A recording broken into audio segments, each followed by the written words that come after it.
Hi there guys, Sam here. Welcome back to another video. You join me once again in my Mark 7 Golf R to talk a little bit around how the Golf 8R, well, it's going to be announced that the power output is going to be a lot more than the Audi S3. So yeah, a little bit of discussion around that and how that'll affect owners and how that'll affect the hierarchy within sort of VW's group's hot hatches. So yeah, I'll get straight into the video ready.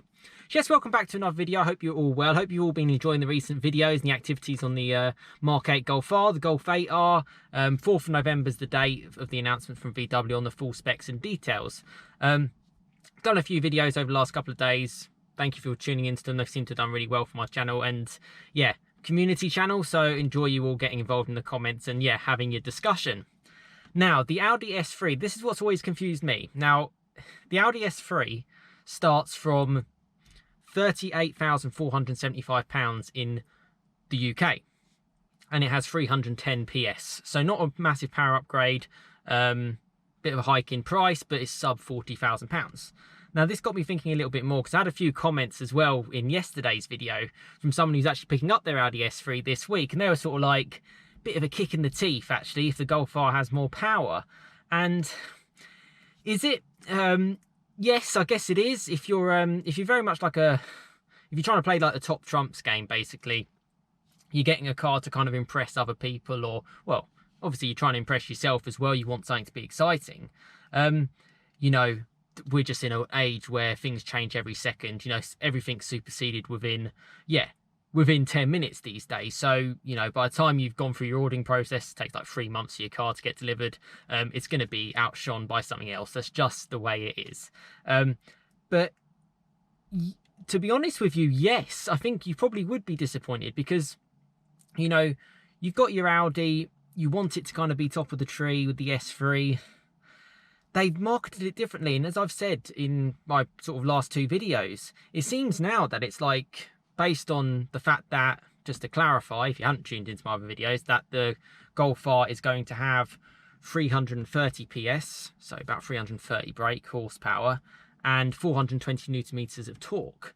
Now that's compared to the Audi S3, which is 310 PS. So it is essentially got more power. You know, we'll get a full confirmation date on Wednesday, the 4th of November. But that's what it looks like it's going to be. Now, that is interesting because obviously that's going to bring down the 0 to 60 time. And yeah, it's a bigger number, so it's more impressive, isn't it? In terms of the fundamentals of the car, we don't know what it's going to be like in terms of the driving dynamics and all that kind of stuff. We also don't 100% know the price. Now, as I've said before, I'm very surprised that they haven't used the same power outputs and stuff, because the VW platform should be cheaper, should be less than the Audi, so it should be less than the Audi S3. I've said before, the reason why they can justify this is by saying it's the same price as the Audi, but it's got more power. Counteracts the whole Audi badge thing. I don't think that's going to sink too well, and it hasn't seemed to have sunk too well with a few comments of like Audi fans or people who've purchased this car, this Audi S3. You know, yeah, it's a little bit of an interesting sort of choice, I think. And again, I go back onto a lot of comments people have said to me, perhaps a Golf R is slightly for the younger generation, and then maybe the Audi S3 is for more of a mature driver. But I think this is why I love these cars. I think they mix and match. I think they work well for someone who's sort of 19, 20, if you can get yourself into that car, as well as it does for someone who's sort of in their 50s or 60s. You know, literally, it suits both ends of the bracket, whether you've got an Audi S3 or a Golf R, frankly. There's always been talk that, and reviews that the R is always a little bit sharper than the S3. I don't know, maybe the leather seats in the S3, sorry, weigh the car down to what you get here. I don't know. But to answer the question, should you be kind of like disappointed, and is it kind of confusing that the Audi S3 has less power? Yes, it is. It's a different change from their approach to what they have done in the past. It's a big change. Does it lead exciting gaps that the RS3 is obviously going to be the top of the range for the Audi A3 platform? 2.5 litre, 5 pot, amazing. Does this mean that there can be a Golf R with a 5-cylinder engine? Maybe. Does it mean they might do an Audi S3 Plus and they'll sort of, maybe that will be 350 PS? They've got their options to play with, because ultimately it's just like, this engine can, you know, it can handle, particularly with new technology in the revisions, it can handle more power. It has a good amount of tolerance. A lot of manufacturers do it this way. Reliability actually on this car, I think, is really good. Bear in mind the amount of owners that probably rag the hell out of these cars. I think it's pretty solid. I'm part of the Golf R like owners club forum, whatever it is, on Facebook, and yeah, you see like, oh, people seeing issues with coolant issues and all this kind of stuff, but on the whole it's really good. And that's going to bode well for the Golf 8R, which is the exact same E-A888 engine.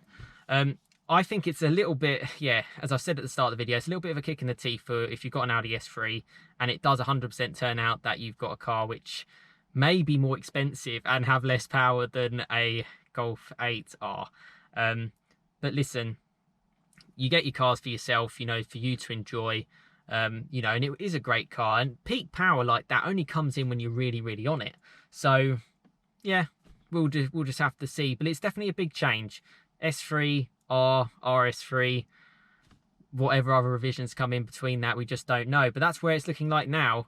And yeah, very, very interesting. But I find it exciting because they're, you know, they're trying to mix the game up with the R. They've really like marketed it quite heavily, but I think they're decent cars as well. T-Roc R is quite cool. Even the Tiguan R looks, I'm interested. It looks interesting for that hybrid. I think it's 3 litre V6. And then you've got like the Arteon R. Yeah, I've seen like the Golf R Estate and stuff, and the Arteon R Estate. They've got loads. They're really pushing this R brand, and I've seen a few recent videos actually. And actually, funnily enough, Volkswagen have actually done an R YouTube channel in the last sort of 2 weeks. Not that many subscribers, but a few views, and they're very much sort of saying R is going to be our, this is going to be our an electric sort of push. Think of the IDR, that amazing car that went around Pikes Peak stupidly fast, went around Nürburgring really fast. You know, it's an unbelievably impressive piece of kit. That's where they want the R to go. So that E-A888 engine certainly won't last probably to the Golf 9 or the Mark 9 or whatever, if there is another Golf. So that's all interesting. That's where VW are pushing everything. And yeah, it certainly screams performance. That's what they're shouting at. And yeah, the most powerful Golf ever, as I said in yesterday's video. And that means it's going to be more powerful than the S3. So yeah, let me know what you think in the comments on that one. Do you think that's a little bit cheeky? Do you think they're trying to just push the game on? Or do you think it's a complete load of rubbish and it's not going to have more power? Well, we'll find out 100% for sure in a couple of days. And I tend to give, well, information I share, I try to make it as legitimate as possible from the sources I find. And I was very much, right up until probably 4 days ago, it's going to have the same power. So I'm just as surprised as you lot, to be honest. But yeah, let me know what you think in the comments of the S3 having less power than a Golf R, and what that kind of means for a buyer and all that kind of things. You know, let me know your thoughts in the comments. Give it a like if you've enjoyed it. Share, get involved in this little community channel. Yeah, it's not going anywhere. And yeah, really interested to know your thoughts. And yeah, please get involved as well. But my next video will be on 4th of November, once we find out more from VW themselves on this, yeah, cracking Golf 8R. Really looking forward to it, and I hope you are too. Thanks so much for watching. Have a fantastic rest of your day, and I will see you again next time. Cheers, guys.